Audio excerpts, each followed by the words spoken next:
medsos juga banyak yang menulis, ada yang sampai pupuk urea itu ada yang sampai harga 135.000 per sak, ada yang 125, beli ke eceran, beli ke kios resminya 125, kalau diantar 130, ada yang bilang 120 dari kios gitu ya, ketika beli ke kios langsung petani itu harganya 120, ada yang seperti itu.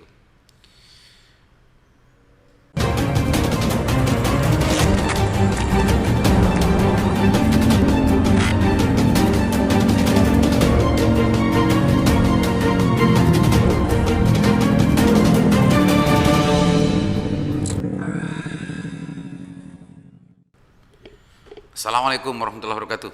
Kembali berjumpa dengan saya Liman Haris di acara Sanasan Usik. Pemirsa Sanasan Usik, sekarang kita ngusik lagi terkait dengan ulas pupuk. Setelah sebelumnya kita bicara dengan Kepala Dinas Pertanian yang menjamin bahwa distribusi pupuk dan penyajian pupuk tidak akan ada tangan mafia karena sistemnya sekarang sudah bagus. Muncul beberapa keluhan dan juga laporan dari masyarakat, langsung ditanggapi juga tegas oleh Dinas Pertanian. Ada kebijakan kios yang menjual sepaket gitu ya, kalau tidak sepaket nggak dikasih dan lain sebagainya. Banyak bermunculan setelah Lingkar Jatim membuka nomor pengaduan ya dari berbagai kecamatan gitu ya, beragam sebetulnya dari berbagai kecamatan. Cuma kita sebelum masuk ke usik itu kita baca penjelasan dari Dinas Pertanian terkait dengan harga pupuk. Ditulis di Lingkar Jatim ya dengan judul beberapa harga pupuk bersubsidi sebenarnya. Berapa harga pupuk bersubsidi sebenarnya? Berikut penjelasan Dinas Pertanian Bangkalan. Daftar harga eceran tertinggi pupuk bersubsidi Bangkalan. Banyak informasi masuk ke redaksi Lingkar Jatim tentang permasalahan pupuk di Kabupaten Bangkalan. Beberapa di antaranya tentang sulitnya mendapatkan pupuk bersubsidi. Untuk misalnya ini Dinas Pertanian Kabupaten Bangkalan sudah memberikan penjelasan bahwa stok pupuk aman dan cukup, hanya ada kendala di proses distribusi dan seterusnya. Pemirsa, kita lanjutkan ya. Dia juga menjelaskan bahwa ada toleransi harga sebesar 5.000 dikarenakan ada biaya kuli bongkar. Sebentar pemirsa, kita karena harga persaknya itu juga dijelaskan di sini. Ada tabel di situ nanti akan tampil. Urea itu 112.500, 112.500. Ada ZA, ada NPK, Ponska, ada petroorganik dan lain sebagainya. Itu semua nanti akan tampil di situ grafiknya pemirsa. Dari harga eceran yang ditetapkan oleh Menteri Pertanian, sebetulnya pihak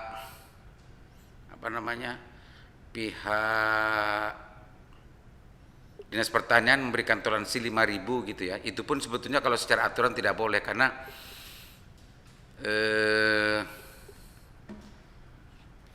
di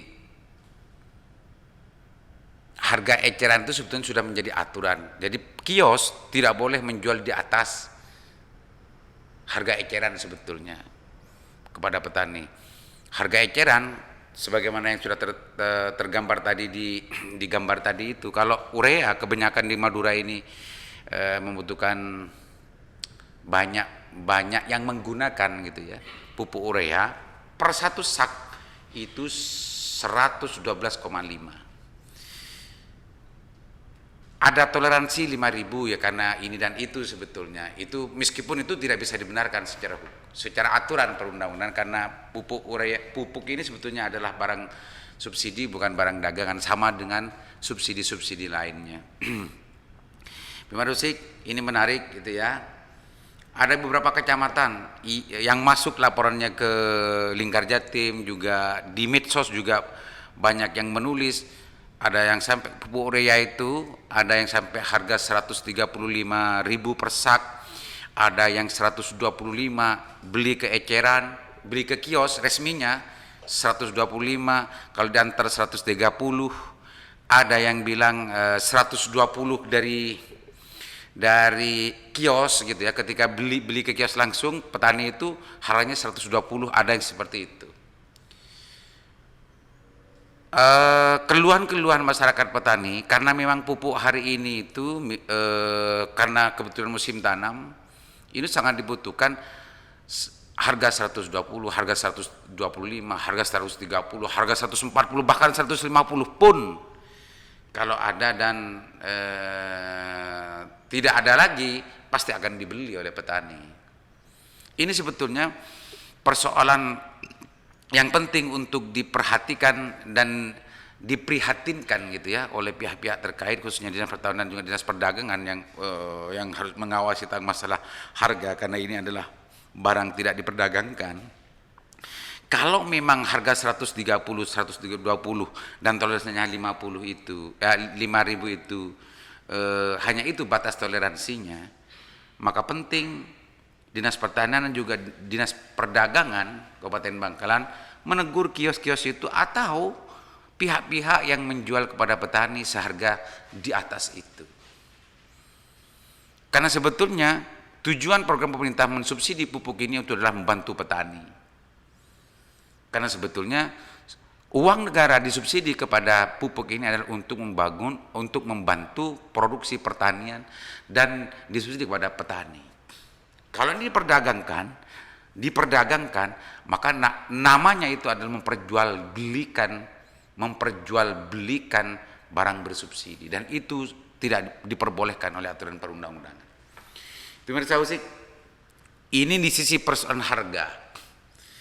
Ada juga yang bercerita bahwa di beberapa kecamatan gitu, di beberapa desa justru banyak juga petani yang masih belum tercatat sebagai poktan, kelompok tani, tidak masuk ke dalam kelompok tani. Sementara syarat untuk mendapatkan pupuk bersubsidi itu adalah kelompok tani, anggota kelompok tani yang tercatat dan yang diusulkan oleh Dinas Pertanian lewat PPL-PPL-nya yang disebut selama ini dengan RDKK itu, pemirsa. Dan biasanya hari ini itu mulai tahun kemarin itu 2 tahun terakhir ini sebetulnya untuk distribusi pupuk bersubsidi itu memakai kartu tani. Tapi kayaknya di lapangan kartu tani itu tidak efektif juga hari ini. Ada persoalan juga, tidak lancar-lancar saja, meskipun tahun kemarin sempat gaduh, sempat ramai, dan bahkan Dinas Pertanian sempat mengeluarkan sebuah kebijakan karena memang banyaknya petani yang belum tercatat dan belum mempunyai kartu tani. Ada persoalan itu dari bank penyalur gitu ya dalam proses pembuatan kartu tani. Ada juga kios-kios yang belum siap untuk melayani dengan kartu tani dan lain sebagainya. Itu justru tahun kemarin itu ada kebijakan yang dikeluarkan oleh Dinas Pertanian untuk asalkan itu mempunyai lewat PPL-nya dan bisa membeli itu asalkan dikoordinasi dengan pihak-pihak terkait, sehingga petani kebutuhan tentang pupuk bersubsidi petani itu tidak bisa disediakan ya, meskipun aturannya di waktu itu harus membeli pupuk bersubsidi itu harus memakai kartu tani. Ini problem, pemirsa. Karena dulu Dinas Pertanian tahun lalu Dinas Pertanian itu sempat ada yang mengaku PPL di lapangan itu sampai subuh sampai jam 3 malam gitu ya, menginput data para petani yang masuk dalam poktan dalam macamnya. Tapi kalau kerja keras dari PPL dan Dinas Pertanian itu justru sekarang masih banyak yang tercecer. Ini sebetulnya ada di mana persoalannya? Masih banyak yang tercecer, petani-petani masih banyak yang tercecer. Ini pasti ada persoalan-persoalan yang belum sempat terendus oleh Dinas Pertanian atau pihak petani.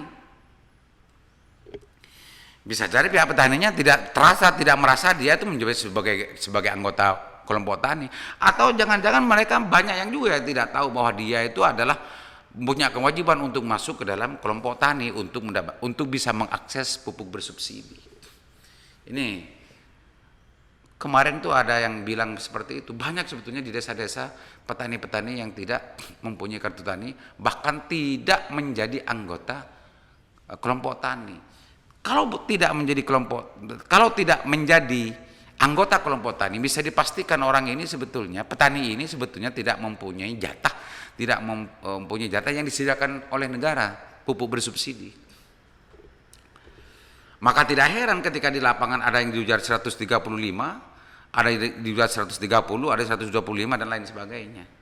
Sebetulnya penting untuk ditegaskan dan juga lebih ditegaskan dan bisa ditindak tegas kios-kios atau distributor atau siapapun yang bermain-main dengan ini, jika sudah menjual pupuk bersubsidi di atas HET, di atas batas toleransi, insya Allah khusus untuk masalah harga dan yang lain-lain, masyarakat bisa terbantukan dan masyarakat petani bisa tidak merasa berat untuk mendapatkan pupuk bersubsidi ini, pemirsa. Maka ini penting untuk diperhatikan ya, pihak-pihak terkait, apakah itu APH, apakah itu Dinas Perindak atau Pertanian. Jika penjualan pupuk bersubsidi ini masih terus-menerus, apalagi dari kiosnya sudah dijual angka 125, 120, 130, ini jelas-jelas pelanggaran. Ini jangan dibiarkan para PPL, Pak Kadis Pertanian, Pak Kadis Perindak, dan juga pihak aparat. Jangan dibiarkan. Kalau dibiarkan ini dijadikan sebuah kebenaran. Dan ini dijadikan sebuah kebenaran. Karena saya yakin kios-kios itu sebetulnya sudah mendapatkan untung dari distribusi. Penentuan HET itu sebetulnya include dengan keuntungan kios sebetulnya. Saya yakin hitungannya semacam itu. Jadi kalau kios masih menjual di kiosnya itu harga 130, 120, 125, ini bisa dikategorikan sebagai kios sendiri justru memperdagangkan barang bersubsidi. Dan gampang sebetulnya untuk menelisik dan menginvestigasi harga pupuk bersubsidi masing-masing kios. Bisa tanya ke petaninya dijual berapa ketika beli ke sana, atau ke kelompok taninya dijual berapa. Dan saya yakinnya tidak seluruh kios taat terhadap peraturan yang ada ini. Tidak semua kios di Bangkalan ini dan di Madura dan juga di tempat-tempat yang lain taat dan melaksanakan terhadap aturan yang diberikan oleh Kementerian Pertanian. HET dalam konteks ini adalah yang sudah diatur itu. Terima kasih. Musik. Ini hanya sekedar musik dan juga memberikan sebuah warning gitu ya kepada para pihak, karena sampai hari ini pun masih ada juga yang mengatakan, yang berstatus di salah satu medsos yang mengeluhkan terhadap masalah harga, bahkan ada yang sampai 130 atas 30 dan lain sebagainya.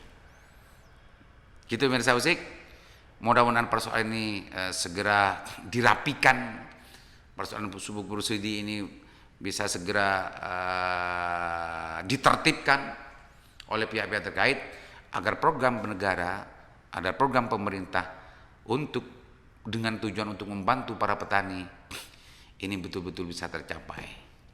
Kalau ini terus dibiarkan para mafia memperdagangkan ini dan semacamnya, maka selamanya hak-hak petani itu akan terampas oleh para mafia yang mencari untung dalam dalam rangkaian distribusi pupuk bersubsidi pada petani. Begitu pemirsa Usik, mudah-mudahan bermanfaat. Assalamualaikum warahmatullahi wabarakatuh.